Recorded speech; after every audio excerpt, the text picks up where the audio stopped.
Shalom, brothers and sisters. I'm Brother Sid. I have Brother Quran assisting me today. We are the Commandment Keepers Church. We have a detailed broadcast for our brothers and sisters internationally. The title of today's broadcast will be Sexual Deviancy in the Last Days.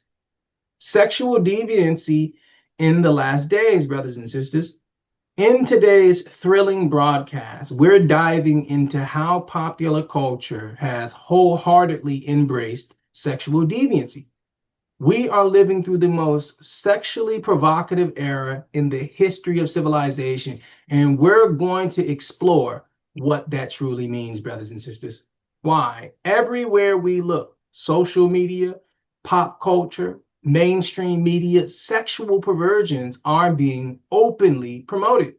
Okay, today we will discover how the forces of darkness have legally taken control of our society through promoting sexual immorality.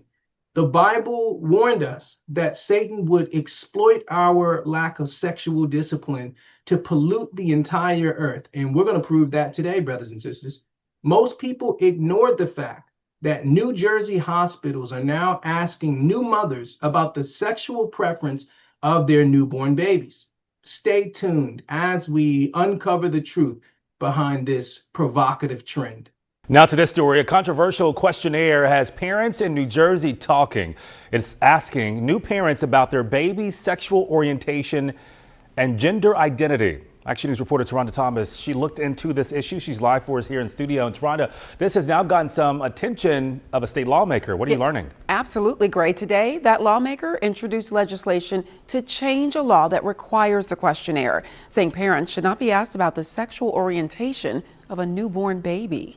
Parents of newborns are used to filling out a lot of forms with a lot of questions about their babies. But one New Jersey mom-to-be got questions she never expected. Is your baby straight, gay, bisexual, genderqueer? New Jersey State Senator Holly Schapese found out about it when the mom posted this picture on social media. And it's so absurd and so ridiculous. The mom received the questionnaire from Vineland Hospital and the Inspira Health Network, but hospitals across the state of New Jersey have sent out the same form asking about the gender identity and sexual orientation of babies. It's the result of a 2022 New Jersey state law that requires hospitals to collect more demographic data about patients in order to better serve them. Now the Republican senator has proposed legislation to change it.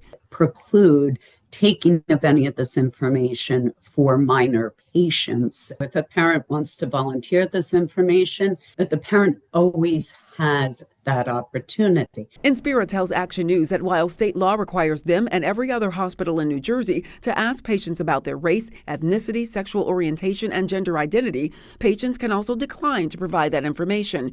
In a statement, the company now says Inspira Health will request this information from adults. This update in protocol remains compliant with the law. Responding to calls from Action News, the New Jersey Department of Health says data like sexual orientation should be collected in a, quote, culturally competent manner, including patient populations for which certain data may not be appropriate, as in the case for newborns. Still, Senator Schapese is pushing forward with her legislation, aiming to take away a question she says just doesn't make sense for a baby. It's one of the most ludicrous things that I've heard of yet.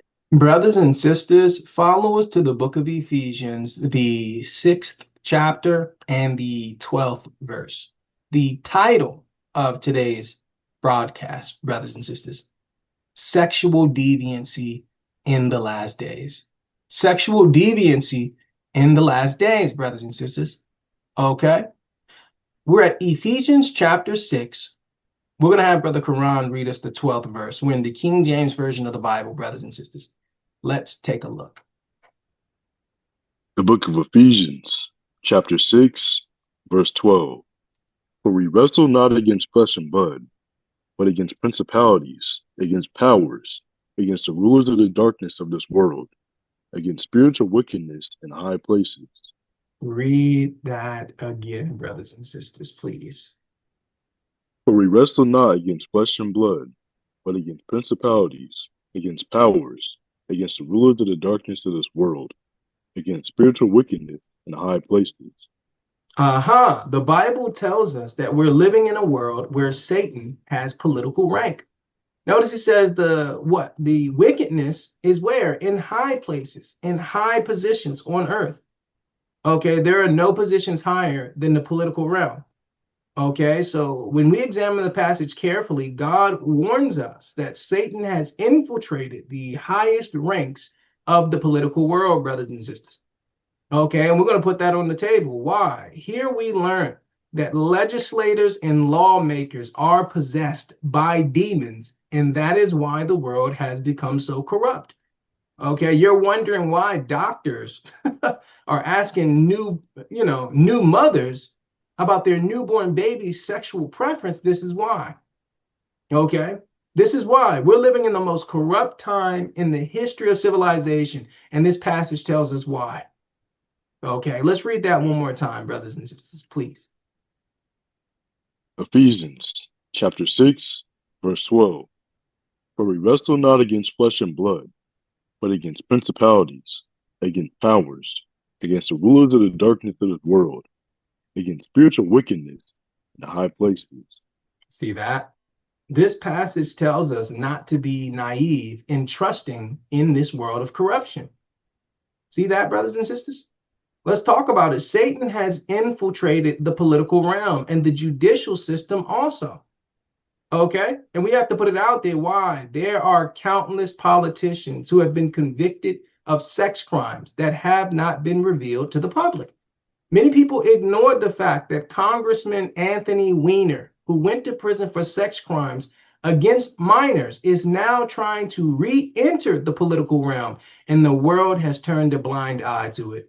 Former Congressman Anthony Weiner was a rising star in the Democratic Party before a series of, shall we say, sexting scandals forced his resignation from the House, dashed his mayoral hopes, and ultimately landed him in prison in 2017. Now he's hoping to return to politics in the same office where he started his political career, New York City Council. So please welcome the very contrite Anthony Weiner. Thank you.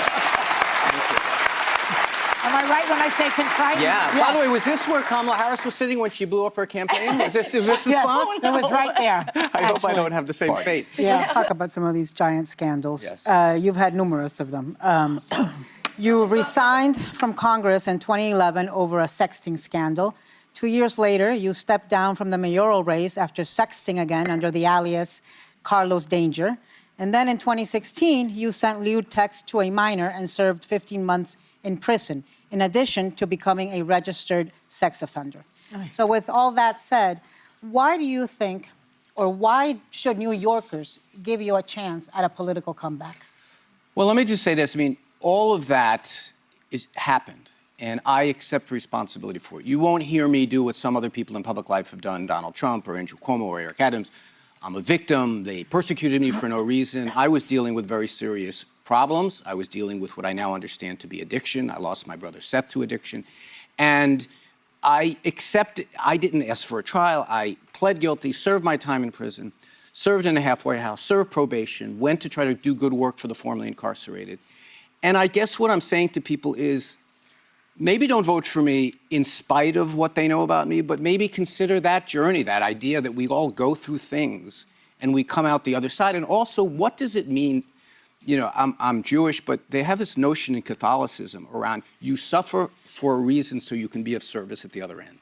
So I'm not asking people, I'm doing the opposite of what a lot of politicians do when they're in my position. Ignore that problem, pretend it didn't happen, blame someone else.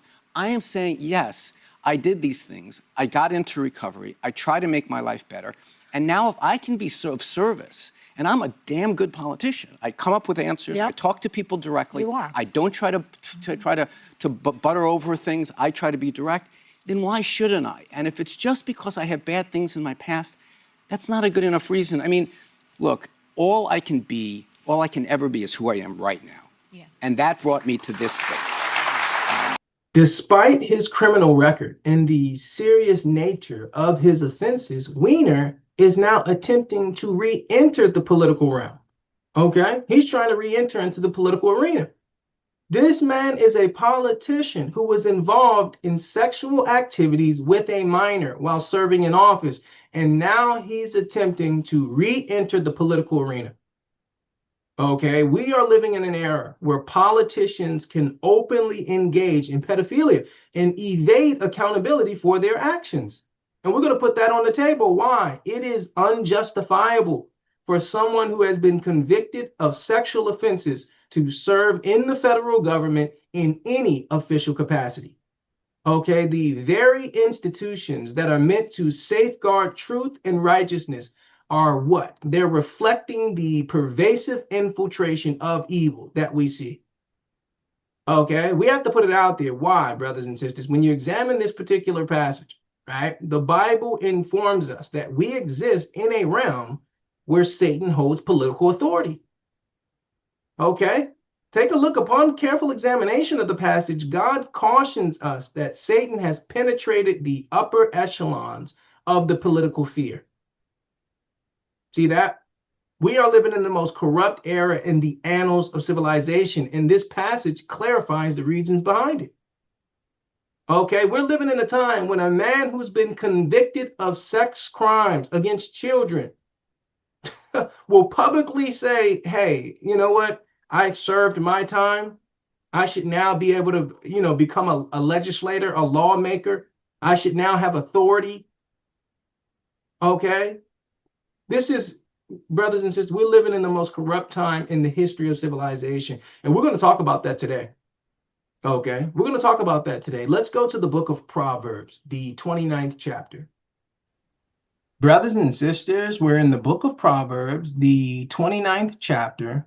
We're going to have Brother Quran read us the 16th verse. The title of today's broadcast, Sexual Deviancy in the Last Days. Sexual Deviancy in the Last Days. We're at Proverbs 29, verse 16. We're in the NLT version of the Bible, brothers and sisters. Let's take a gander. The book of Proverbs, chapter 29, verse 16.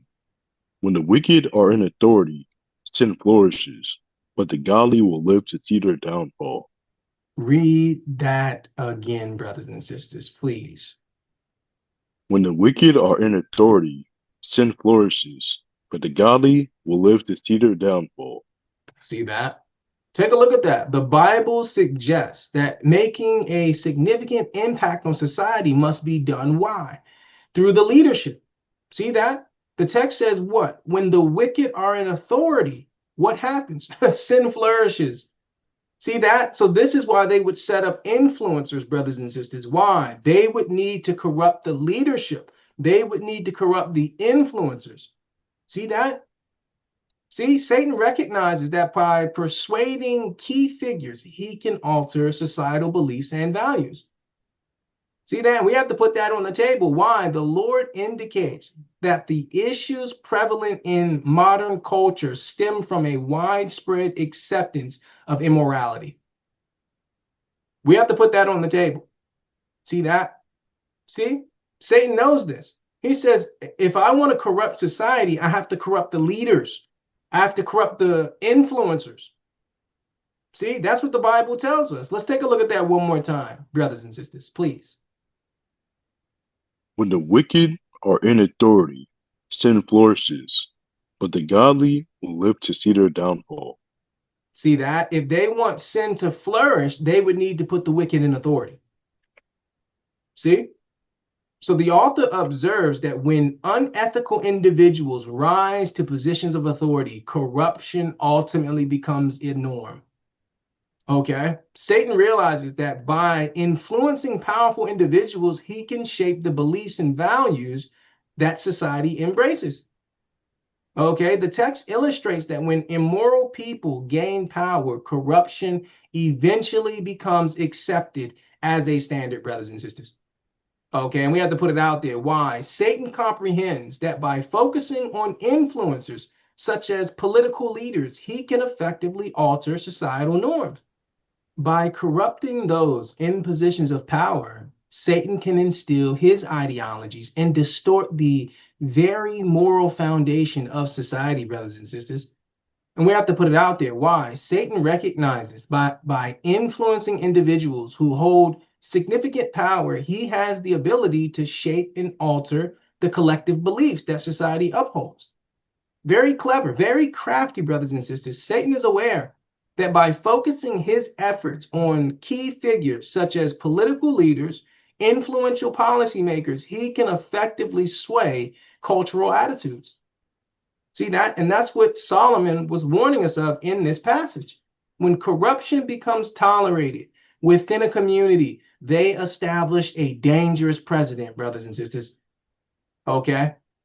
And we have to put it out there. As corrupt leaders grow more influential, their actions and policies often promote evil, which then spreads throughout different levels of society. Okay, and we have to put it out there. Why? The Bible indicates that we're living in a time of widespread corruption due to the leadership. Look around, brothers and sisters. Look around. Okay, when you look at society as a whole, it's an indictment on the leadership. Okay, according to this text, we are currently in an era marked by the most corrupt leaders in history. And that's a fact that cannot be disputed, brothers and sisters. Don't forget that the homosexual agenda was pushed forward during Barack Obama's presidency. Okay, it was widely recognized prior to Obama's election as president that he was a closeted homosexual, a fact that is undeniable. Don't forget, throughout the years, numerous men have openly admitted to using hard drugs and engaging in sexual relations with Barack Obama. Where did you meet Barack Obama? It was by accident. I was in the Chicago area in '99 for Lee Duke's graduation from the Naval Academy. Who's Lee Duke? He's basically my godson. Okay. I had hired a limousine service. I'm sorry to interrupt. Did you live in Chicago then? No. I was actually living in Colorado. I had flown in the night before. Okay. So I had hired a limousine service, had made the driver aware that if Lee couldn't leave the base, because once they graduate, some of them actually get their assignments and they're shipping out and they can't leave the base, that I was still interested in going out. And had asked the driver if he knew anybody that was available that might want to show me, Chicago. And he said he did.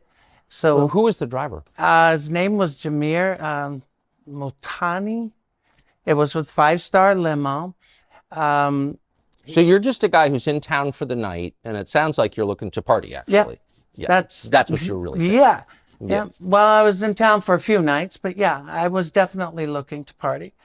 And did you make that clear to the driver? Oh yeah. Yeah. Oh yeah. There was no misunderstanding. How direct were you about that? Extremely. Extremely. Okay. Yeah. There was no doubt what I was looking for. Okay. And he picked me up at my hotel in Gurnee and drove into Chicago, pulled up in a bar outside, and there's this guy that's introduced to me as Barack Obama. It was literally that casual. Had you ever heard of him? No. Did the driver know him? Yep. The driver definitely knew him because the driver said that he was a friend. Interesting. How would the driver be friends with Barack Obama? I only found out later, dealing with a reporter from Bloomberg News, that apparently the limousine company had been doing business with Tony Resco, that at the time was somehow affiliated with Barack Obama. Orbit. Yeah. Yes. Yeah. Interesting. So he knew Barack Obama, and in his view, Barack Obama liked the same kind of partying you were looking for. Yeah. Okay. So sex and drugs, in other words. The sex part I wasn't so sure about until, of course, you make your move, but it became obvious very quick. The coke part I thought was interesting because of the way that I had brought it up. So I'm stepping on your story. So you pull up, and I apologize. So you pull up to this bar. The driver is basically scouting some dude for you to hang out with. Correct. There's this guy, Barack Obama. Have you ever heard of Barack Obama? Never. Okay. Never.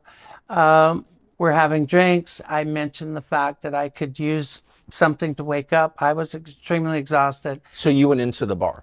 Yes, sir. What kind of bar was it? I'm trying to remember. I've been trying to remember the name. I know that the glasses had 3 X's on them because I remember taking one home for a friend of mine.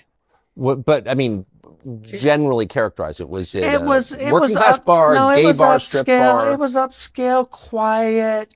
Wasn't really that that really didn't have a lot of energy to it. It was more relaxed, more like a lounge as opposed to somewhere where people would go and get loud and crazy. Yeah. Which made it easier to talk. But like I said, when I brought up the fact that I could use something to wake up, he immediately knew what I was referring to, had made it clear that I was looking for coke, and I really was, and had made the suggestion that he knew where we could get it, and we left to go get it. Interesting. Did he say what he did for a living? Nope. I had no idea that he was a representative in the Illinois House. I had no idea he was in politics. I just knew that he was supposedly married and at the time was going through some issues with the marriage. He said that? That was made clear, yeah. Did he say what kind of issues? No. Do you remember? No. So you said, I'm looking for someone to wake up. He knows you're referring to cocaine. I know where to get it. What happens next? We get back in the limo. The driver takes us wherever it is that Barack had instructed him to take us. I had given Barack $250 to pay for coke. He gets out, comes back. I start putting a line on a CD tray to snort. And you're in the limo? Yep. Driving or parked? No, the driver's driving. Yep. I start to put a line on a CD tray, and I just happen to notice that he pulls something else out of his pocket. And next thing I know, he's got a little pipe and he's smoking. So I don't have an issue with it. I mean, some people smoke, some people snort. Smoking the cocaine? Yes. So as I'm doing a line, I just start, this is the part where you kind of make your move to see where things are going. So I just started rubbing my hand along his thigh to see where it was going, and it went the direction I had intended it to go. So the night became somewhat active sexually and drug-wise in the limo. So you hit on him. Did he seem shocked by that? Not at all. Yeah. I mean, if you're smoking crack with a stranger in the back of a limo, like, you got to imagine things might go crazy places. Well, not only imagine it, I look at it this way. I've done a lot of crazy things in my lifetime. I'm a pretty good judge of character, and I pretty much know whether or not I can move in a certain direction with an individual. I didn't feel that I was going in the wrong direction. I just wasn't so sure how much I could trust the individual at first. And that was probably one of my bigger concerns. But the fact that I was already becoming somewhat buzzed, you kind of throw caution to the wind. You weren't sure you could trust the individual. What does that mean? When you meet someone out of the blue and you go to a level that you're doing drugs with, or you're giving money to purchase drugs, or even for sexual activity, you have to be sure that you can trust them. And when I say trust, I mean that you're not going to end up being robbed, or that you're not going to end up having a knife stuck into you, from one direction or another, or that you're not going to pull up somewhere and all of a sudden the car door is going to open and you got 5 people pulling you out of it. Totally. That's what I mean when I say trust someone.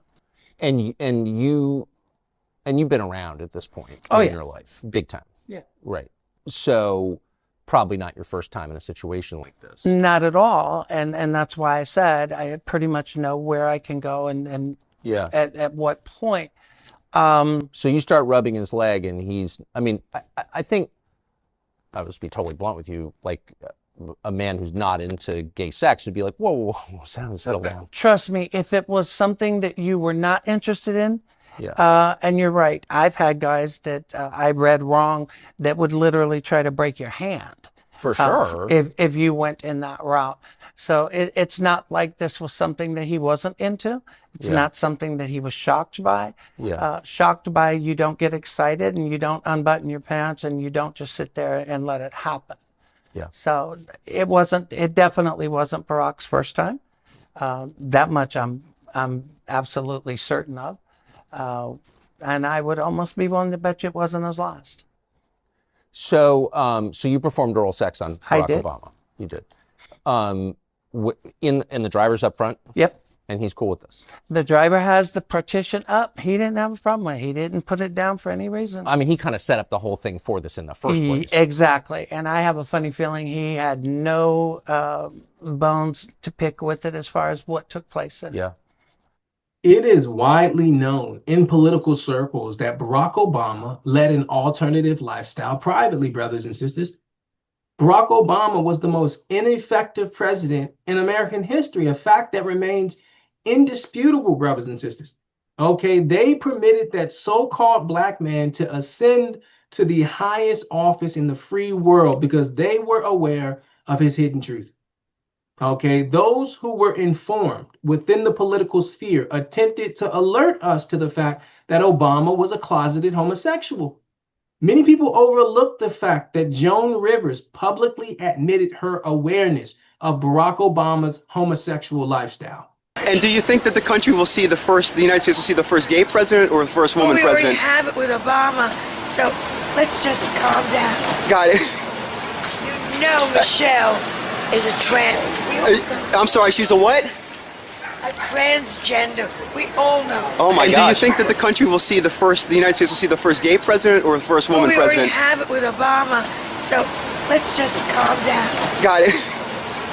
You know Michelle is a I'm sorry, she's a what? A transgender. We all know. Oh my gosh. Do you think that the country will see the United States will see the first gay president or the first woman president? We already have it with Obama, so let's just calm down. Got it. You know Michelle is a I'm sorry, she's a what? A transgender. We all know. Oh my gosh. If Joan Rivers was aware that Obama was openly living a homosexual lifestyle, it implies that many others were also informed. Okay? It is important to remember that shortly after Joan Rivers made this remark regarding Barack Obama's alternative lifestyle, she tragically passed away. Okay, if Joan Rivers had known that Barack Obama was actively involved in a homosexual lifestyle, many others also knew the truth, but chose to keep it hidden. Okay, why? So they could manipulate him, so they could blackmail him. Okay, not long after Joan Rivers made her statement regarding Barack Obama's alternative lifestyle, she died under circumstances that many found suspicious, brothers and sisters. Okay, nearly every individual who has disclosed the truth concerning Barack Obama's alternative lifestyle has been met with fatal consequences. And we have to put that on the table. Why? We are currently living in an era where homosexuality is being promoted due to the leadership that has been established. Okay, when you turn around, when you look around, brothers and sisters, and you see the rainbow flags flying, okay, when you see the pride parades, when you see the LGBT curriculum, you can thank Barack Obama. Okay, you can thank Barack Obama because they said, oh, they just want to get married, right? They don't want to bother anyone. They just want to get married. And now look at it. Okay, first it was just let them get married. If they want to get married, let them do it. And now look, now you have transgenders. Okay, now you have transgenders reading books to kids in school and the library. Okay, now you have pronouns. All of this started with Barack Obama. And according to the Bible, it was his leadership, okay, that allowed this sin to flourish. And we're going to put that on the table today. Okay, Joan Rivers knew for a fact that it was well known. It was well known amongst the political arena that Barack Obama was a closeted homosexual. Okay, and that's why he's the one who promoted homosexual marriage.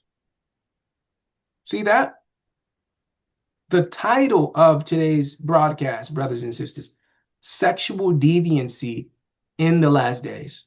Sexual deviancy in the last days, brothers and sisters. Okay, follow us to Deuteronomy chapter 12, and we're going to pull this up in the NLT version of the Bible. Brothers and sisters, follow us to the book of Deuteronomy, the 12th chapter. Okay, we're going to have Brother Quran read us verse 30 and 31. We're in the NLT version of the Bible. The title of today's broadcast, brothers and sisters, Sexual Deviancy in the Last Days. We are living in the most sexually depraved time in the history of civilization, and that is a fact that cannot be denied. Okay, and we intend to prove that today. We're at Deuteronomy chapter 12. We're going to have Brother Quran read us verse 30 and 31. Let's take a gander, brothers and sisters, please. The book of Deuteronomy, chapter 12, verse 30. Do not fall into the trap of following their customs and worshiping their gods. Do not inquire about their gods, saying, how do these nations worship their gods? I want to follow their example. You must not worship the Lord your God the way the other nations worship their gods, for they perform for their gods every detestable act that the Lord hates. They even burn their sons and daughters as sacrifices to their gods. Read that again, brothers and sisters. The Bible is telling us, speaking to Israelites, speaking to Jews, letting us know that all the other races of people, all of their religions are pagan. Okay, every last one of them, from Hinduism, Buddhism, Islam, okay, all of the other religions, okay, come with some level of child sacrifice. That's a warning. So the Lord says, do not learn any outside religion, right? You learn your understanding of God from the Bible. And we're speaking to all people here, okay, whether you're white, Korean, or anything else. If you start following any religious guidance outside of the Bible, the Lord tells you you're going to have big trouble on your hands, okay? He says the only people you learn from are the Israelites, right, in the Bible. Okay, let's read that one more time, brothers and sisters, from the top. Verse 30. Do not fall into the trap of following their customs and worshiping their gods. Do not inquire about their gods, saying, how do these nations worship their gods? I want to follow their example. You must not worship the Lord your God the way the other nations worship their gods, for they perform for their gods every detestable act that the Lord hates. They even burn their sons and daughters as sacrifices to their gods. See that? In this passage, God cautions us regarding the practices associated with Satanism. Okay, since the Old Testament, God has been alerting us to the ritualistic behaviors of those who do not uphold the Bible. Okay, the Bible warns us that worshiping other deities is linked to sexual deviancy. Every last one of those religions has sexual deviancy linked to it. Okay, Moses was cautioning us that failing to follow biblical principles will lead to corruption, right? Sexual deviancy is prevalent worldwide, not just in the United States, brothers and sisters, and this is an undeniable fact, okay? All over the world, in every other religion, okay? Every religion engages in sexual deviancy, and this is a fact that can be easily researched, brothers and sisters, including Christianity and the Catholics. Okay, many people overlook the reality that Muslims are permitted to marry girls as soon as they begin their menstrual cycle. Okay, Muslims attempt to conceal the truth about their sexual practices, and this is a fact that cannot be denied, brothers and sisters. Many people forget that Muhammad, the primary prophet of Islam, married a girl who was under 7 years old. Even today, in Muslim countries, young girls are being sold for sex from the moment they start menstruating. We're back with our world lead now in a distressing story out of Afghanistan showing the harsh reality of the humanitarian crisis engulfing the country, especially post-Taliban rule. Desperate families so impoverished, they tell CNN they have no choice but to sell their young daughters into some twisted form of marriage. In this exclusive report, CNN witnesses the tragic fate facing these helpless little girls in this culture where girls and women are too often treated horrifically. The parents gave us full access and permission to talk to the children and show their faces because they say they cannot change the practice themselves. CNN's Anna Corin reports. In this arid, desolate landscape, not a scrap of vegetation in sight, lies a makeshift camp for some of Afghanistan's internally displaced. Among its residents, 9-year-old Parwana. Her bright pink dress squeals of laughter and childhood games, a ruse to the horrors unfolding in this unhospitable environment. Parwana's family moved to this camp in Baghdis province 4 years ago after her father lost his job. Humanitarian aid and menial work, earning $3 a day, providing the basic staples to survive. But since the Taliban takeover 2.5 months ago, any money or assistance has dried up. And with 8 mouths to feed, Parwana's father is now doing the unthinkable. I have no work, no money, no food. I have to sell my daughter, he says. I have no other choice. Parwana, who dreams of going to school and becoming a teacher, applies makeup. A favourite pastime for little girls, but Parwana knows she is preparing for what awaits her. My father has sold me because we don't have bread, rice and flour. He has sold me to an old man. The white-bearded man, who claims he's 55 years old, comes to collect her.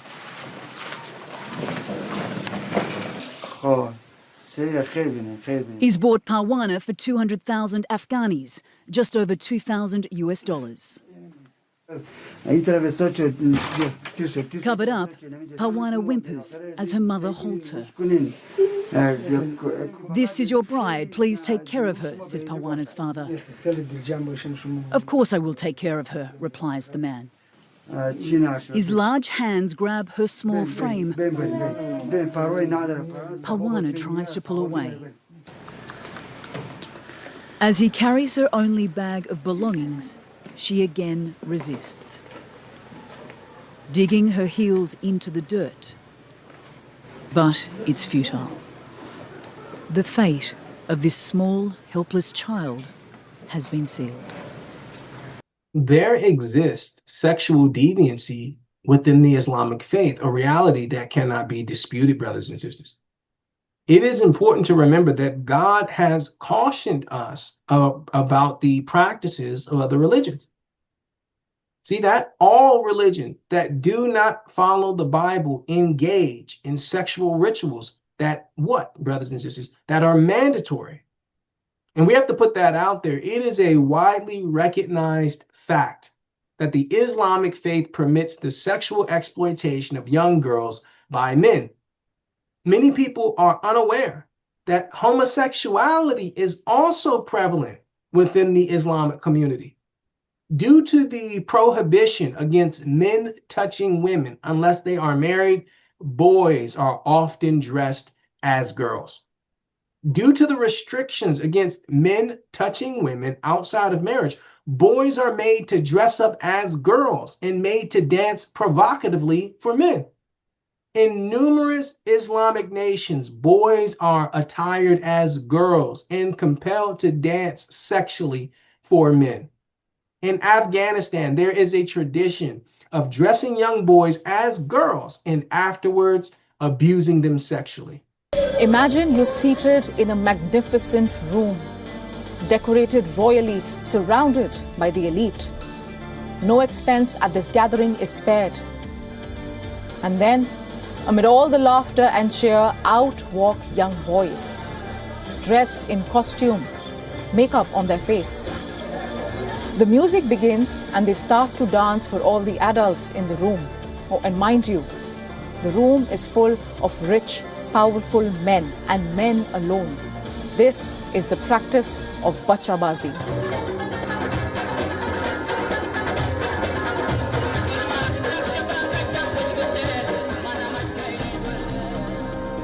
The term quite literally translates to boy play or playing with boys.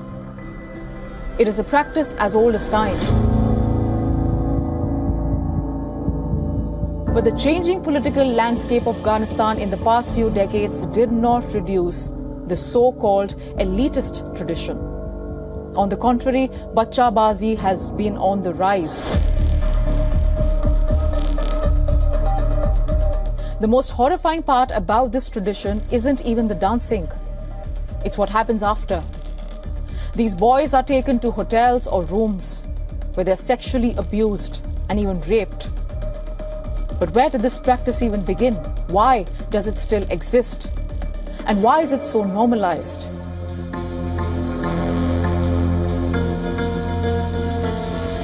In Afghanistan, women have long been banned from dancing in public. Many social gatherings in the past were also male-centric. Now, cities like Kabul had a more blended culture, with gender lines blurred for social interaction.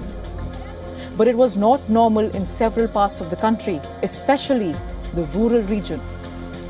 Gatherings and weddings held in remote Afghanistan and villages do not have women attendees, only men. Since women are banned from dancing in the public, that role was filled and still is filled by young boys who are made to dance in women's clothing.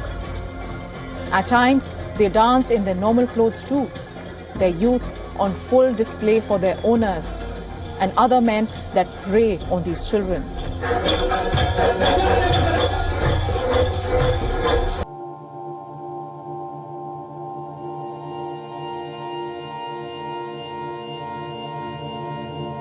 In a country where women are hidden behind the burqa, young boys take their place, dancing for men as female substitutes.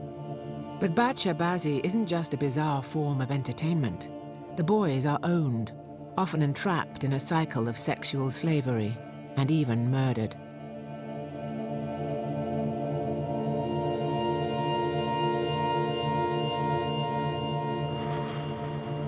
In the Islamic faith, men are not allowed to be alone with women unless they're married. That is part of their law.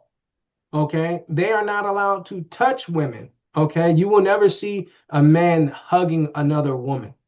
Okay? You'll never see it. Why? It's not lawful. Okay? So in order to get away from that law, what do? They started to dress up boys as girls. Because why? They're allowed to touch men or boys. Right? And then they would have them dance provocatively. Okay, this is a ritual, brothers and sisters, amongst the Islamic faith. Okay, it is an underground ritual. And they sell child pornography all on the streets of Afghanistan. And this is a fact that cannot be denied, brothers and sisters. Okay, so the Lord warns us, don't think it's just in the European nations. Don't think that it's just in America. Okay, sexual deviancy is a way of life for those who don't acquiesce to the Bible. For those of us who do not capitulate to the biblical legislation are open to sexual immorality. And that's a fact that cannot be disputed, brothers and sisters. Okay, they have what they call dancing boys. Okay, they dress up boys as girls, lipstick and all. Okay. These boys are sold to these men, and then they're abused sexually. Okay, this is a fact that they try to hide. Okay, the Islamic faith tries to hide this truth, brothers and sisters, and we're going to reveal it today. The title of today's broadcast, brothers and sisters, Sexual Deviancy in the Last Days. Follow us to the book of Romans, the 12th chapter. Brothers and sisters, follow us to Romans chapter 12. Okay, why? Paul was very concerned with how we lived amongst the Europeans. Okay, European culture is very sexually perverse. Okay, and Paul even knew this. Paul knew this in his day. Remember, the church in Rome is receiving this letter from Paul. Paul is writing a letter to the church in Rome, and he was very, very concerned about those embracing the culture of Europe. Okay. Follow us to Romans chapter 12. We're going to have Brother Quran read us verse 2, brothers and sisters. Please. Romans chapter 12, verse 2. And be not conformed to this world, but be ye transformed by the renewing of your mind, that you may prove what is that good and acceptable and perfect will of God. Read that again, brothers and sisters, please. And be not conformed to this world, but be ye transformed by the renewing of your mind, that you may prove what is that good and acceptable and perfect will of God. The Bible advises against adopting the ideas and attitudes of pop culture. Notice that Paul emphasizes that adopting worldly attitudes hinders us from living according to God's purpose. See that? He was very concerned. Okay, he was very concerned, brothers and sisters. Why? In his writings, Paul cautioned that embracing worldly customs is a perilous choice. Remember, this church was in Europe. Okay, the prevalence of satanic culture has led us to a time characterized by sexual perversion, a fact that is undeniable, my brothers and sisters. Okay, Paul emphasizes that we could not genuinely live in accordance with God's intended purpose if we accept worldly perspectives. Consider that. He argues that embracing the mindset of the world will hinder us from living the lives that God has envisioned for us, brothers and sisters. Consider that. Why? When examining the entertainment industry, it is evident that sexual deviancy is promoted extensively. Okay, and we know whatever's promoted in the media is promoted in culture. Okay, due to Satan's influence over pop culture and media, we are witnessing an unprecedented level of sexual depravity. In an era where mainstream media advocates for sexual liberation, we are experiencing an alarming increase in sexual assaults, unprecedented in the annals of civilization, brothers and sisters. Many people overlook the recent incident involving a well-known MMA fighter who raped a homeless woman. You're deserving of a sentence that keeps you in custody for long enough that you're simply stripped of any opportunity to reoffend. 50 years. That's how long convicted rapist Zachary Andrews will now spend in jail. He preyed upon helplessness habitually for his own sexual gratification. Prosecutors calling Andrews a predator. The judge noting his lack of remorse during trial. The testimony that you gave at trial showed a lack of empathy, a lack of compassion. Andrews, for his part, changing his tune at sentencing. Originally, for some reason, I felt that I wasn't guilty of the crime, but the more I thought about it, the more I realized that I'm very much wrong. In January, Andrews was found guilty on 16 counts, including rape, sexual assault, kidnapping, and sodomy. The assaults happened in 2021 and 2022 when Andrews sexually assaulted 3 homeless women in their tents. At the time, Andrews was also homeless. Prosecutors said today there were at least 7 victims that they know of. For as many rapes and sexual assaults that take place in this country, the prosecutions are minimal. So it's a good day for those that want to come forward. Michelle Bart is the executive director of NWCAVE, the National Women's Coalition Against Violence and Exploitation. We have to let the victims speak out. We need to see them. We need to hear them. And we need to protect them. A 2023 report from Rosehaven said more than 90% of homeless women have experienced severe physical or sexual abuse. Those are just reported cases. That doesn't include all the folks that don't come forward for many numerous reasons. The DA's office and Bart both saying today's sentencing of Zachary Andrews will hopefully empower more victims to come forward to be heard. I hope this is a positive example for people who find themselves in that place, that there are people who will listen and will do something about what's happening to them. We are currently living in the most sexually undisciplined era in the history of civilization, brothers and sisters. The ongoing promotion of sexual deviancy by corporate media has led to widespread corruption in the world. Okay, culture has become polluted. All right, lust is actively encouraged through social media and television, a reality that is indisputable, brothers and sisters. Due to the refusal of the media, which is predominantly Jewish-owned, to promote purity, society has descended into sexual deviance. God has cautioned us about the repercussions of unrestrained sexuality. The corporate media has attempted to overlook the recent case in which an adopted girl was subjected to rape thousands of times by her adoptive father.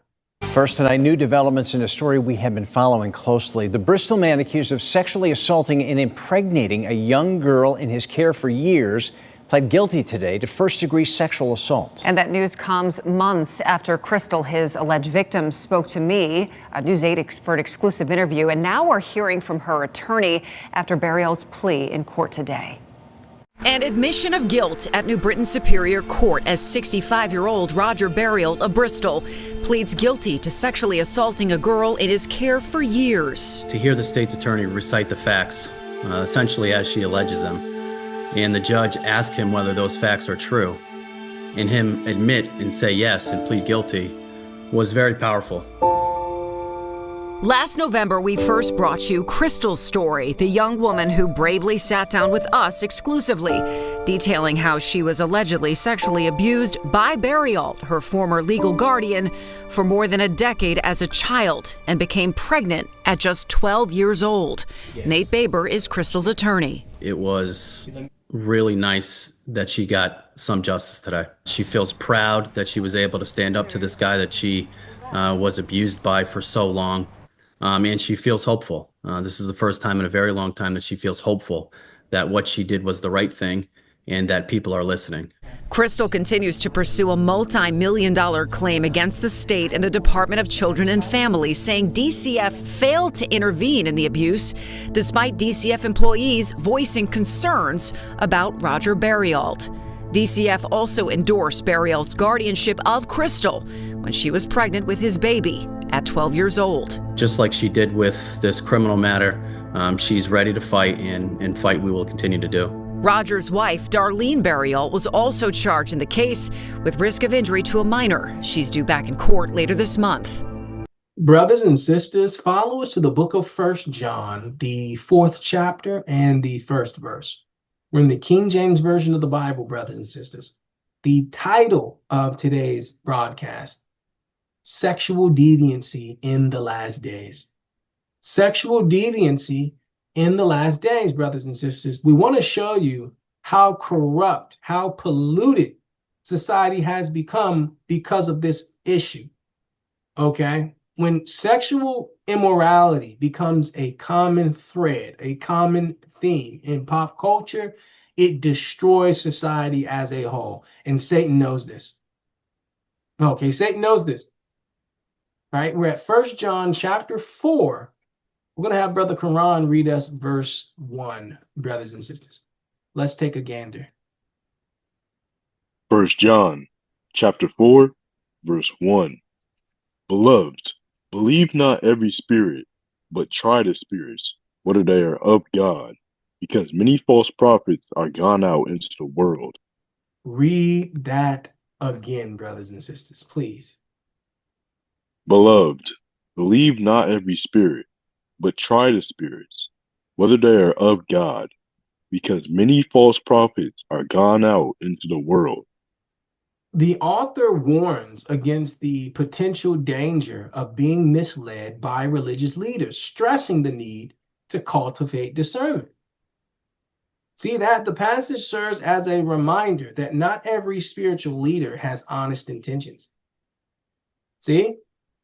Think about that. The author provides a critical warning about the existence of religious leaders who will attempt to misguide us. See? This advisory note underscores the importance of developing our capacity to distinguish truth from falsehood, brothers and sisters. The Bible warns about the infiltration of the Christian church by Satan, whose aim is to deceive the faithful. Okay, for a long time, the Bible has alerted believers to the fact that Satan would make an effort to infiltrate the Christian church. Okay, we are currently experiencing an age marked by the most corrupt religious leaders in the annals of civilization. Okay, there are more false prophets today than ever before, a fact that cannot be disputed. Most Christian clergy fail to teach the Bible at all.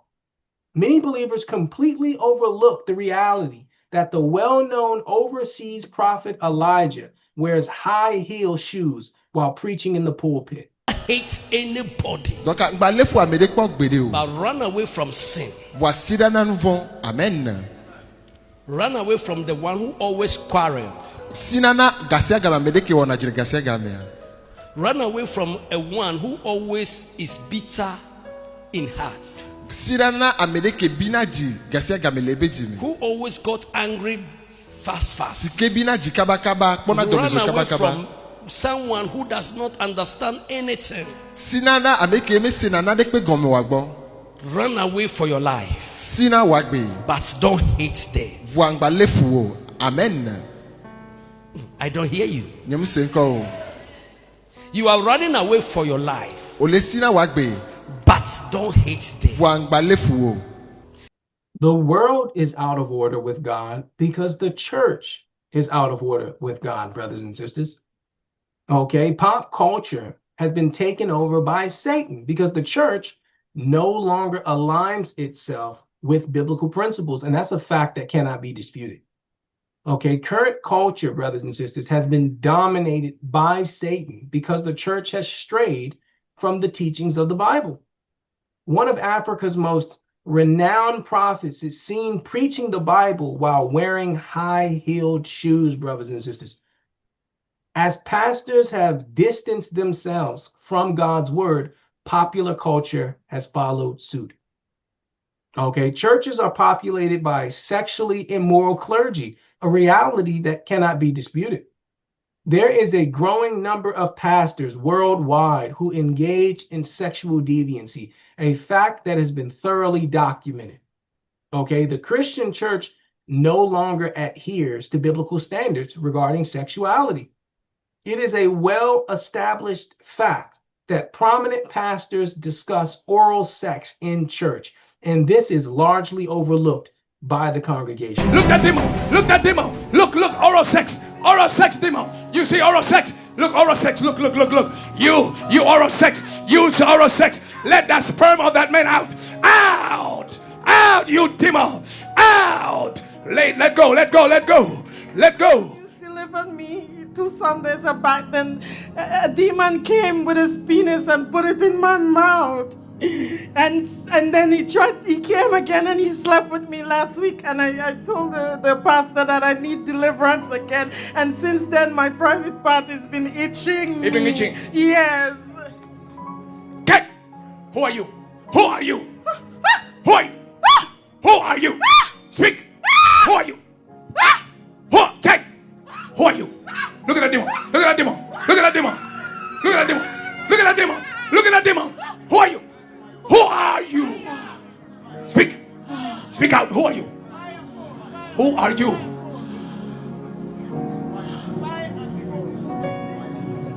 Jesus' name. You demon can help you.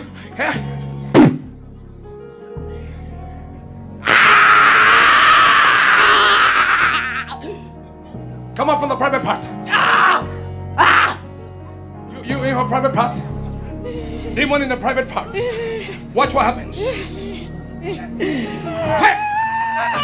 Fire! Fire! Fire! Come out from the private. Come out from the private. Come out from the private. Come out. Out from the private. Go.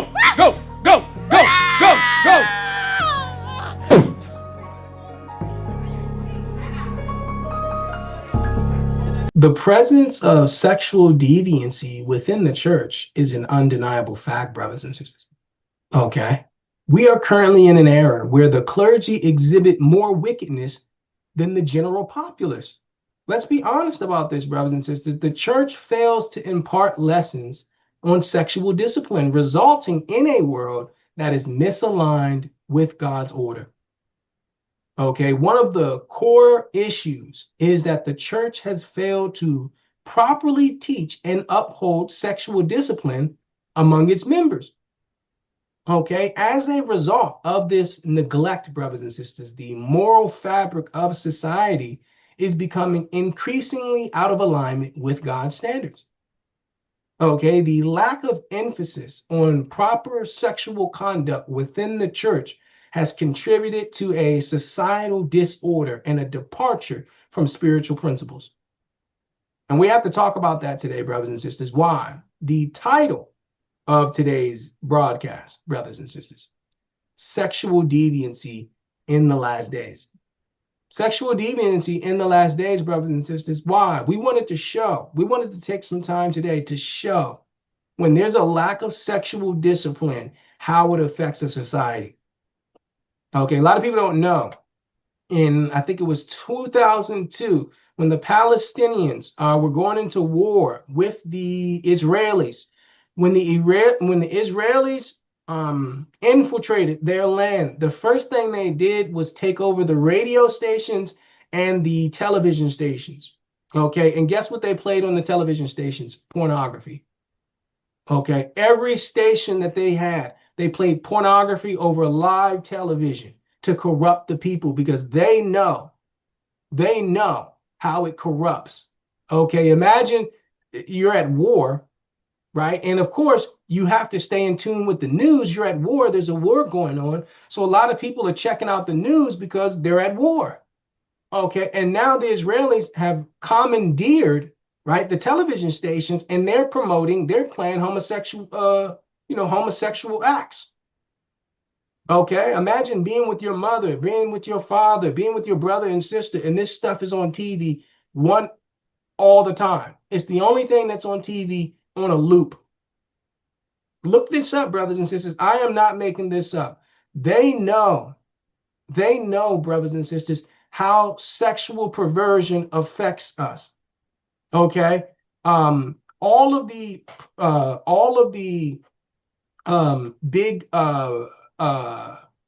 flesh peddling websites, pornography websites, right, owned by Jewish rabbis, right? Hub porn, Jewish rabbi.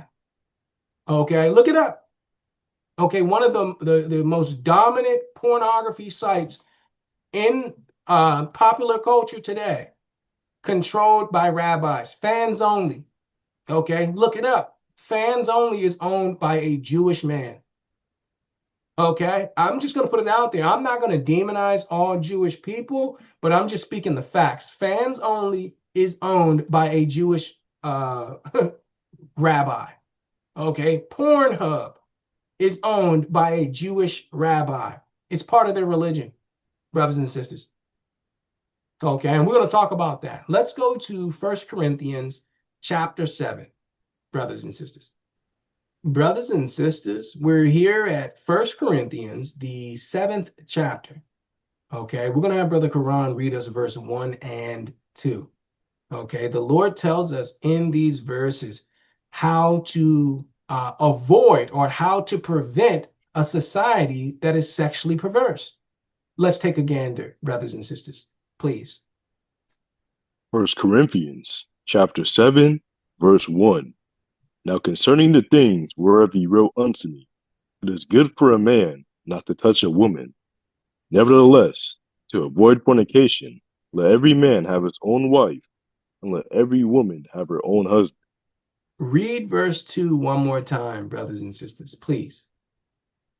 Nevertheless, to avoid fornication, let every man have his own wife, and let every woman have her own husband.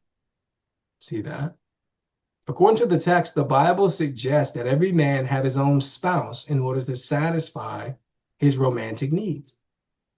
Okay, upon careful examination of the passage, we observe that the Lord cautions men regarding the detrimental effects of lust and the destruction it can and will bring, brothers and sisters.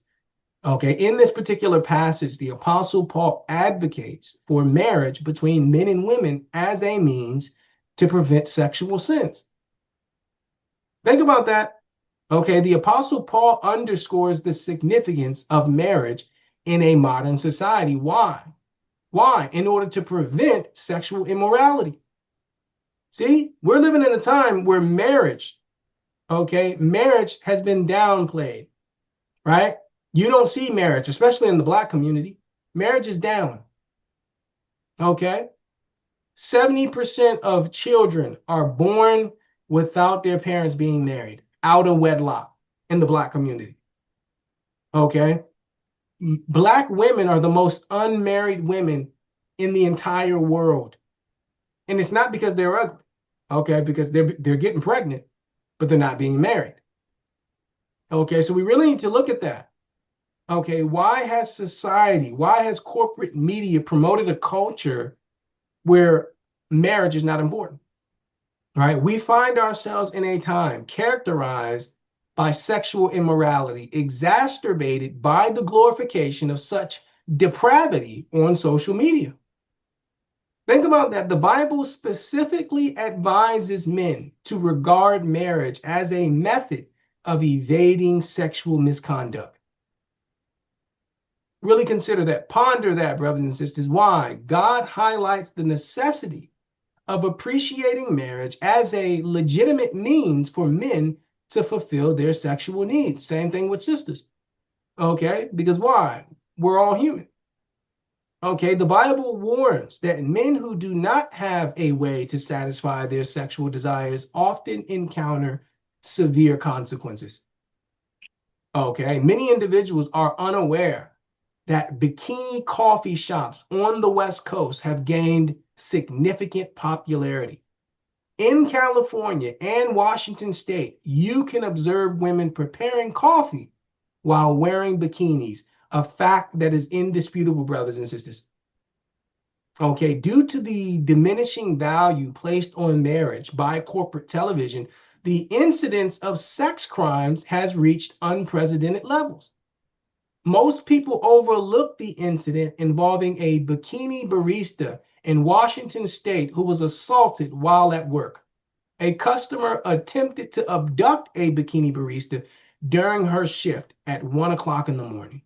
A Kent man accused of trying to kidnap a bikini barista in Lakewood has been arrested and arraigned. The suspect pleaded not guilty and is already out of jail. Fox 13's Nia Wong spoke to another bikini barista. She wanted to remain anonymous, but is sharing the concerns she has while on the job. When police arrived at this Ladybug Espresso in Lakewood after 2 in the morning on August 18th, documents say officers found a bikini barista who was frantic and genuinely frightened with red marks on her wrist, bicep, and shoulder. I think it's terrible, especially on that kind of shift. This bikini barista in Pierce County says she used to work at a Ladybug Espresso several years ago, and she knows the victim. But it's just really hard to hear things like that are happening to those type of girls. Charging documents say detectives reviewed surveillance video showing the barista giving a drink to a customer. The customer then violently grabbed her by the arm and to his open window. The suspect took off, but he left behind a signed receipt with his name on it, and his car was also caught on flock cameras. We're all human. Everybody deserves the grace of wow, that shouldn't have happened to them. Documents show police tracked down the suspect at a business in Kent where he was arrested on Monday. After police showed the suspect a photo from the case, they say he admitted to grabbing the Ladybug barista. The Pierce County Prosecuting Attorney's Office charged the suspect with attempted kidnapping in the first degree. He has since been released on his own recognizance, and his omnibus hearing is set for September. It does make me worried for other girls. In Lakewood, Nia Wong, Fox 13 News. Brothers and sisters, follow us to 1 Corinthians chapter 6, verse 18. We're in the NLT version of the Bible, brothers and sisters. 1 Corinthians chapter 6, verse 18. The title of today's broadcast, Sexual Deviancy in the Last Days. Sexual deviancy in the last days, brothers and sisters. Let's take a look. 1 Corinthians chapter 6, verse 18.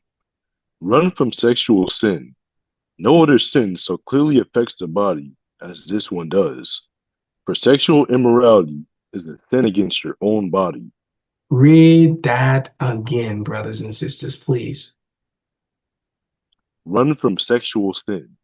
No other sin so clearly affects the body as this one does.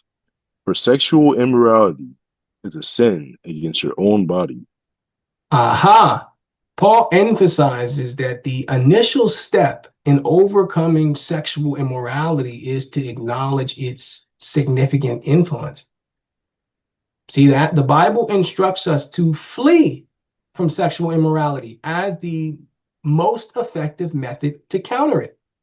Rather than quoting scripture when confronted with temptation, Paul recommends that it is wiser to completely remove yourself from the situation. He says flee, that means run. Okay, sexual immorality is recognized as a distinct sin due to the harm it inflicts on the individual who engages in it. That's what the text says, right? The Bible stresses that instead of depending on scriptures when confronted with sexual temptation, it is preferable to entirely distance oneself from the circumstance. Let's read that one more time, brothers and sisters, please. 1 Corinthians chapter 6, verse 18. Run from sexual sin. No other sin so clearly affects the body as this one does. For sexual immorality is a sin against your own body. See that? The Bible conveys that sexual immorality is dangerous because it inherently is self-destructive. See? Paul highlights that the first step in addressing the issues related to sexual immorality is to fully recognize and appreciate the significant power it possesses. Don't downplay it. I know brothers who put themselves in situations to be tempted. Don't do that. You're not that strong. I've seen many brothers fall, putting themselves in those circumstances. Okay, due to the promotion of sexual liberation in popular culture, incidents of sexual crimes have reached unprecedented levels.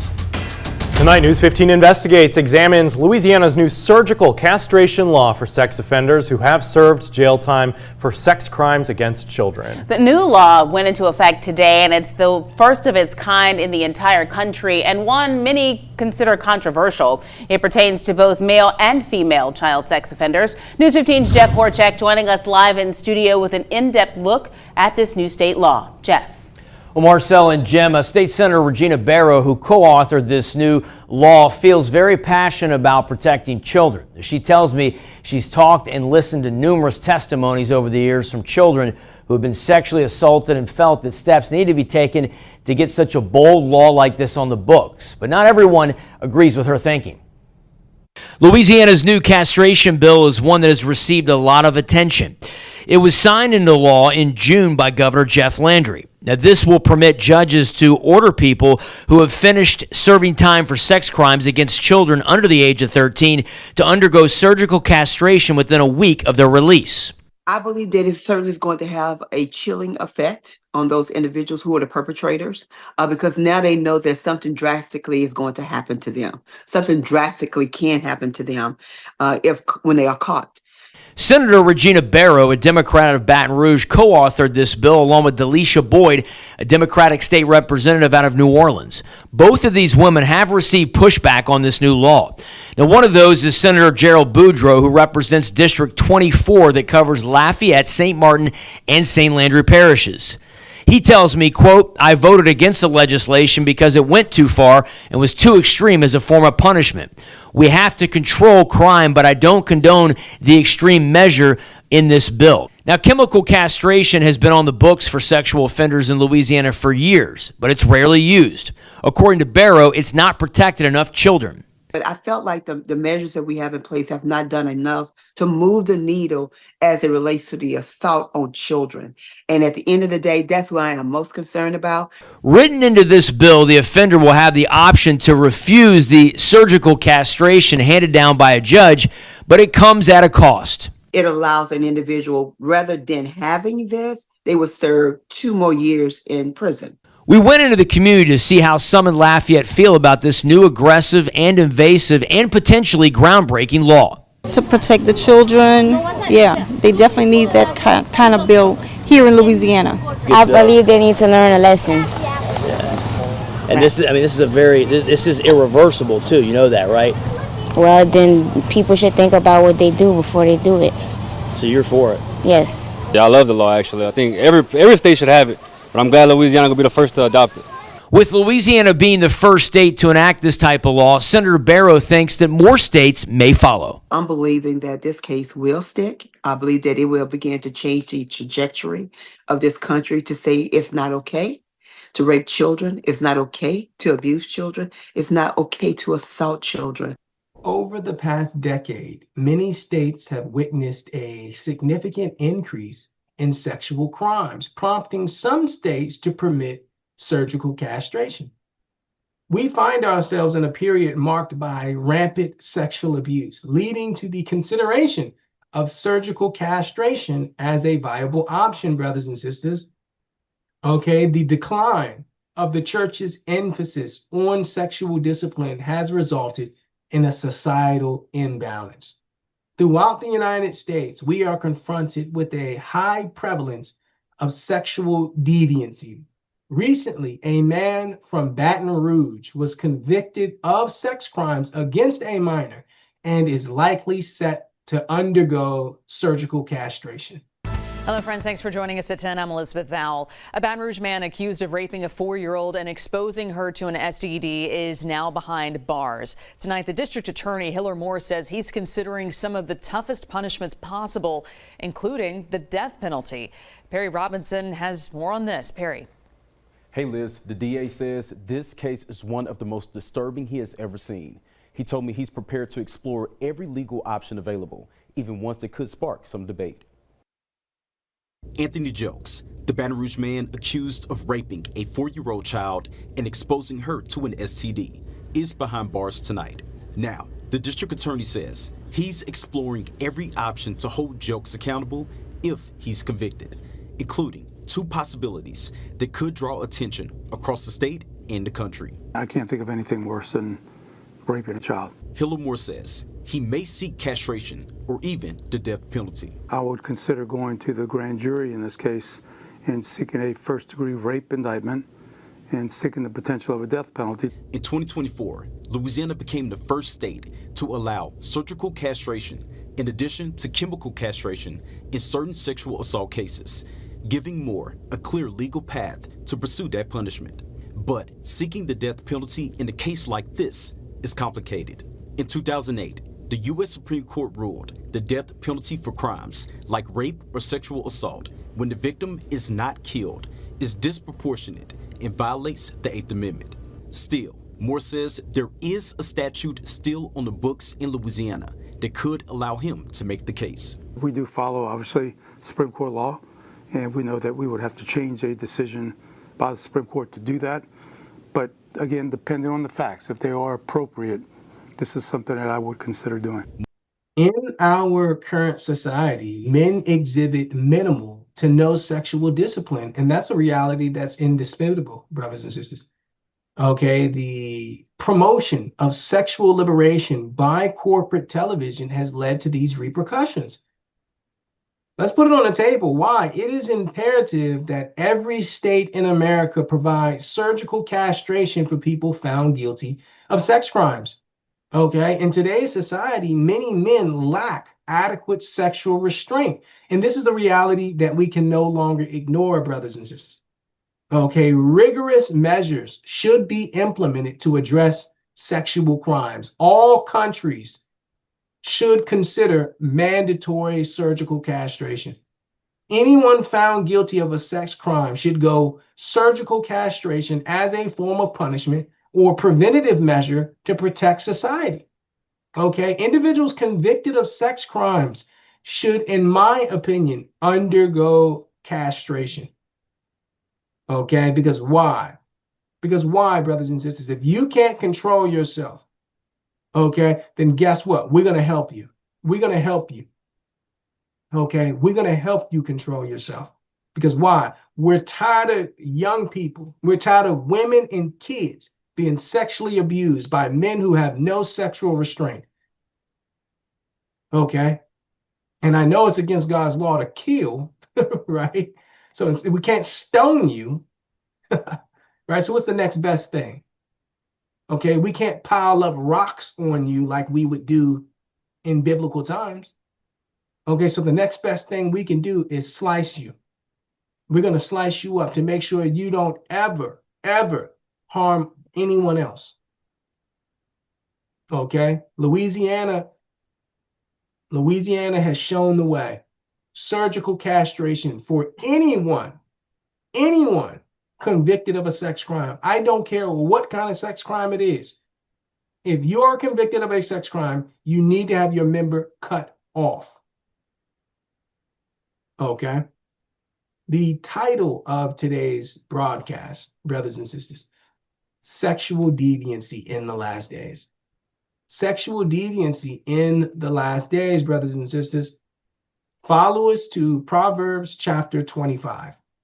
Brothers and sisters, follow us to the book of Proverbs, the 25th chapter and the 28th verse. We're in the King James Version of the Bible. The title of today's broadcast, brothers and sisters, Sexual Deviancy in the Last Days. Follow us to Proverbs 25, please. Proverbs chapter 25, verse 28. He that hath no rule over his own spirit is like a city that is broken down and without walls. Read that again, brothers and sisters, please. He that hath no rule over his own spirit is like a city that is broken down and without walls. In ancient times, a city lacking walls was susceptible to attacks from the enemy. This passage underscores the significance of self-discipline to prevent the exploitation of Satan. Okay, when you lack self-discipline, you render yourself entirely vulnerable to your enemies. Right? Without the ability to regulate your actions and impulses, people face an increased risk of being exploited by the enemy, which is Satan. Take a look at that. The Bible instructs us that lust renders one an easy target. Okay, we are currently living in an era where men exhibit sexual indiscipline, leading to serious repercussions. The OnlyFans platform generated billions of dollars last year due to men's sexual indiscipline. Okay, young women are earning millions of dollars by showcasing their bodies, a reality that stems from men's sexual indiscipline, which is an undeniable fact. Let's put it on the table. Let's be honest here. God cautions men that the absence of sexual discipline will result in severe consequences. Okay, men become easy targets when they lack sexual discipline. And that's a fact that cannot be disputed, brothers and sisters. Recently, 3 teenagers, including a young woman, sexually enticed undisciplined men to be robbed or killed. There is a teenage girl who, with the help of her friends, lured young men to be robbed and killed. Now new at 5, police say we're all safer following the arrest of 3 teens accused in a series of robberies and a murder all within a day and a half. Channel 2 Action News was in court as the suspects went before a judge today. Channel 2 Gwinnett County Bureau Chief Tony Thomas live in Swanee on this. And Tony, one teen couldn't believe the charges against her this afternoon. Justin, a man says as he walked on this sidewalk between hotels on Celebration Drive, a teenage girl walked up to him, asked him if he had a phone charger. When he said no, he says another teen came up, stuck a gun in his face, and robbed him of everything he had on him. Police now believe those 2 teens and a third had actually killed a man in a robbery just 5 hours earlier. That girl seemed very surprised in court when her charges were read. You have 3 warrants for armed robbery and 1 warrant for felony murder. And apparently shocked, Fernetta Torres threw glares at her 2 co-defendants, Nicholas Evans and Khalil Miller, before the magnitude of her situation seemed to settle in. Those are the charges that are pending right now. Miller seemed surprised too by a second armed robbery charge. Evans had taken it all in by the time his charges were read. All 3 are accused in the murder of William Tunchez near a trail off North Cliff Drive last week, in the middle of what police believe was a 30-hour crime spree. We do believe it was a set-up robbery. William Jr. left us many beautiful memories. The arrest is good news for Tunchez's parents and his church family. They all recently gathered to celebrate his life on the very stage where he played piano for his Gwinnett County congregation. Sometimes young people are in the wrong place at the wrong time and with the wrong people. Investigators say they're not sure how Tunchez and the 3 teens made their connection. Tunched's had no connection, I'm told, to the neighborhood where he was shot and killed. But jail records show suspect Nicholas Evans lived just down the street. And all three were identified as being at the scene. Brothers and sisters, follow us to the book of Luke, the 6th chapter and the 40th verse. Why? We see young people being influenced by the sexual immorality, right? This isn't just adults that are being influenced or being affected. Young people are also being influenced and affected by pop culture. Okay? We're at Luke chapter 6, verse 40. Let's take a look, brothers and sisters. We're in the NLT version of the Bible. The book of Luke, chapter 6, verse 40. Students are not greater than their teacher, but the student who is fully trained will become like the teacher. Read that again, brothers and sisters, please.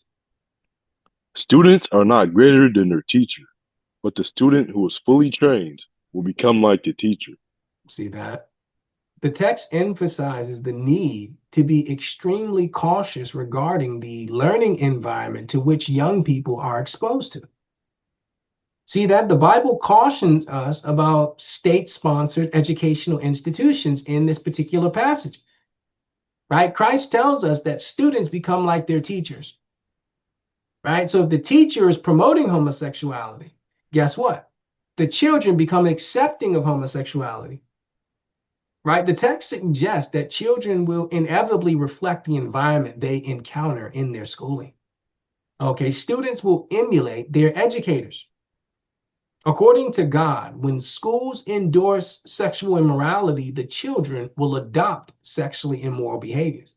That's just a fact that cannot be denied, right? The passage serves as an encouragement to consider homeschooling your children if feasible. Okay, the text indicates that God alerts us to the risk associated with permitting our children to receive instruction in these state-sponsored schools, right? Public school, right? It is an undeniable fact. It is an undeniable fact that sexual education is being taught in elementary schools all across the country. Okay, teachers should not be discussing sexual matters with minors. That responsibility lies with the parents. Across the United States of America, sexual education has become a mandatory subject for young learners. We are currently living in an era where schools in Seattle are compelling young students to engage with the LGBT agenda. Okay, in Seattle, Washington, opting out of the LGBT instruction is not permitted. And this is a fact that is indisputable. In tonight's Crisis in the Classroom report, a look at how parents' rights to opt their child out of certain lessons in Seattle schools. Parents learned their kids cannot opt out of LGBTQ inclusive curriculum. The Seattle School District says it's simply following state law. Come with Jackie Kent has the story. I believe that Seattle Public Schools is trying to protect the freedom for all students to learn, and I'm in agreement of that. Seattle parent Debbie Carlson is supporting a Seattle school policy recently thrust in the spotlight, specifically being unable to opt a child out of LGBTQ inclusive curriculum, from reading books with LGBTQ characters and sharing pronouns, to teaching LGBTQ history and using terms like transgender or gender identity. I want my child to have a well-rounded, pluralistic education. It was in June that the Supreme Court reviewed a similar policy for a school district in Maryland. The ruling for Mahmoud versus Taylor states that a group of parents could opt their kids out of these lessons for religious reasons. The Supreme Court addressed whether or not these parents had a First Amendment right to opt their children out of this part of the curriculum. SEXUALLY Patel is with the National Women's Law Center, which has been outspoken against the summer ruling, claiming it could have devastating impacts in the classroom. I think it's so important when a school district is incorporating instruction that values and celebrates diversity. That leaves the question of where the Seattle district draws the line when it comes to parents' rights for opt-out rules. The Washington State Parental Rights Initiative is a parents' bill of rights, allowing them to review instructional materials, be notified, and opt out of certain activities. And SPS in an emailed statement adds that outside of sexual health education, state law does not provide for selective opt-outs from curriculum, and SPS continues to follow that direction. For now, reporting in Seattle, Jackie Kent, KOMO News. State law lets parents and guardians review textbooks and other classroom materials. They can also appeal decisions about instructional materials to the district's Instructional Materials Committee. Time now to scan the QR code there on your screen to vote in tonight's KOMO Pulse poll. And we are asking, do you think parents should be able to opt their children out of certain curriculums? You can see the live results now show almost every vote here. 92% of people say yes. Only 8% say no. You still have time to vote. We will update these results tonight on KOMO News at 11. Brothers and sisters, follow us to the book of Psalms, chapter 127, verse 3 and 4. We're in the NLT version of the Bible. The title of today's broadcast, brothers and sisters, Sexual Deviancy in the Last Days. Okay, the Bible warned us about how important it is to be considerate of the environment children learn in. Why? You train up a child in the way they should go. So the teachers are responsible for the training. So you have to be very careful who you allow to educate your children. Okay, we're going to show you why. We're at Psalms 127. We're going to have Brother Quran read verse 3 and 4, brothers and sisters. Let's take a gander. The book of Psalms 127, verse 3. Children are a gift from the Lord. They are a reward from him. Children born to a young man are like arrows in a warrior's hand.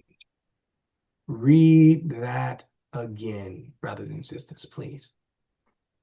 Children are a gift from the Lord. They are a reward from him. Children born to a young man are like arrows in a warrior's hand. The passage draws a parallel between children and arrows held by a warrior, suggesting that they serve as instruments in battle against the enemy. The psalmist equates children with arrows, formidable weapons capable of creating a significant effect. See that? The text likens children to arrows in the possession of a proficient warrior, emphasizing their potential strength and influence. Consider that. Okay, just as arrows are utilized by warriors in combat to defeat their opponents, children likewise possess the capacity to impact their surroundings.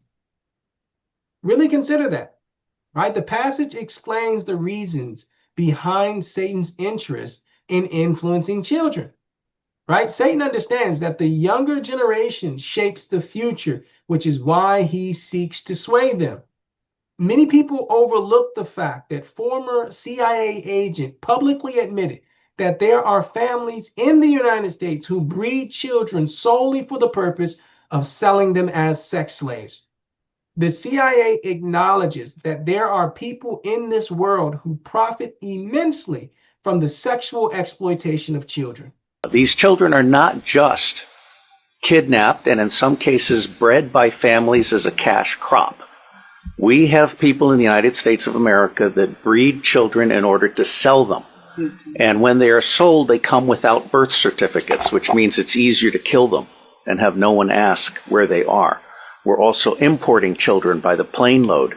Again, children who have no documentation. It's not just child slavery or child sex abuse. It's also child torture, because you have adrenalized blood. You have the whole blood drinking ceremony of the satanic world. It's also the use of children for harvesting body organs. And then you have ritual ceremonies and ritual murder, as well as incidental murder. Most organizations that end up being used to prey on children, Oxfam is a recent example, all of the United Nations organizations, the Boy Scouts of America, all of the child services agencies across the United States of America, they did not start out as organizations to prey on children, but they attract pedophiles. And ultimately, pedophiles end up rising in the ranks and controlling those organizations, so that an organization that initially started out in the service of children becomes an organization that is in fact hunting children. The CIA is aware that children are being targeted, and yet they take no action to prevent it, brothers and sisters. Okay, the Bible cautioned us that Satan will exercise significant effort to harm and influence children.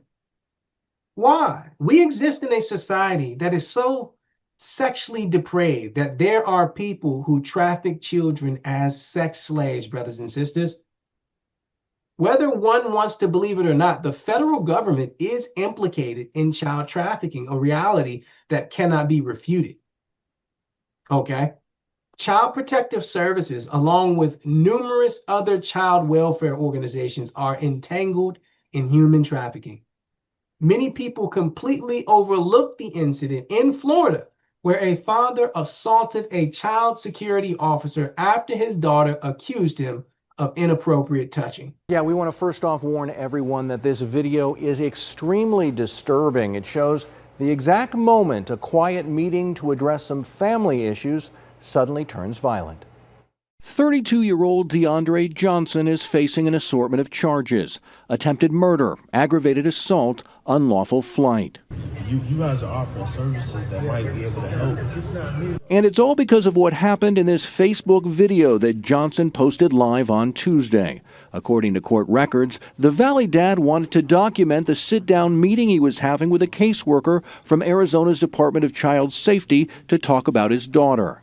The meeting, which took place in the lobby of this DCS office in Mesa, lasted about an hour. All right, man. All right, so we'll be in touch. Sounds like a plan. You can see the two men get up, fist bump, then the caseworker walks away. A split second later, Johnson appears to grab the state employee and put him in a chokehold. You was a dead man. The moment you took my daughter in that room. More than 2 minutes go by and the caseworker doesn't appear to be moving. Eventually, you hear people in the lobby. The victim is left lying on the ground and the attacker takes off. Child welfare is very difficult work. DCS Deputy Director David Lujan says the video shows how dangerous caseworkers' jobs can be. It's very difficult to watch. It is, I think what was really telling about that video is that the caseworker had a, more than an hour-long conversation where they're talking calmly. Things seem to be going okay. They sort of fist bump to say goodbye, and then just out of the blue, this happens. Mesa police tell us Johnson was arrested about 3 hours later in Scottsdale after not pulling over for a traffic stop. The victim was rushed to a nearby hospital where he reportedly told police that Johnson threatened to kill him last week, but he was able to calm the angry dad down. The incident.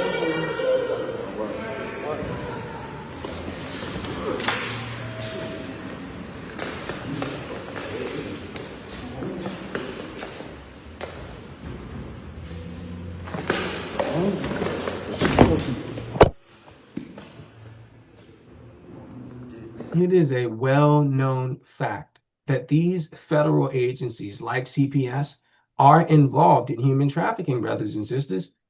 You are blind. You want to remain blind if you don't understand that. Okay, it's been well documented, brothers and sisters. And here it was, this father was willing to go to prison for the rest of his natural life in order to protect his daughter from one of these workers. Okay? And we have to put it out there because we're living in such a sexually perverse time, brothers and sisters, that you can't trust anyone. You cannot trust anyone. Okay? In these passages, the Lord tells us that children are like arrows in a warrior's hand. That means if they're sharpened, they can be used to destroy your enemies.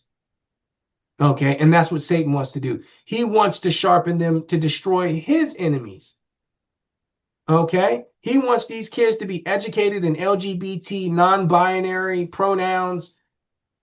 Okay, when you see many of these liberals, these blue-haired liberals, and listen to how they talk, they have been sharpened in the ways of Satan.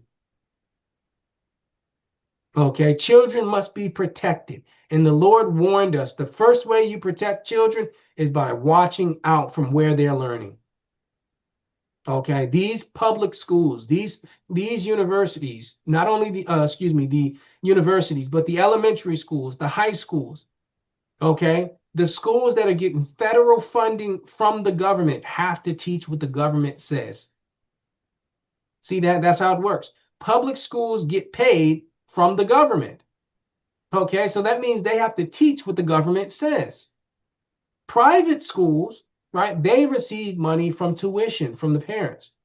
So they have the ability to teach whatever they want. So you have to be very careful when it comes to these public institutions. Okay, because why? They're going to teach what the government insists in order for them to get their money. Because why? If they don't teach the LGBT agenda, they can't get the money for the textbooks, for the lights, for the school lunch. See that? And since the federal government is promoting the alphabet mafia, you better believe that they're going to promote that in these schools. Okay? So we want to put it out there, brothers and sisters. CPS and many other of these three-letter organizations have what? Have become part of the human trafficking agenda.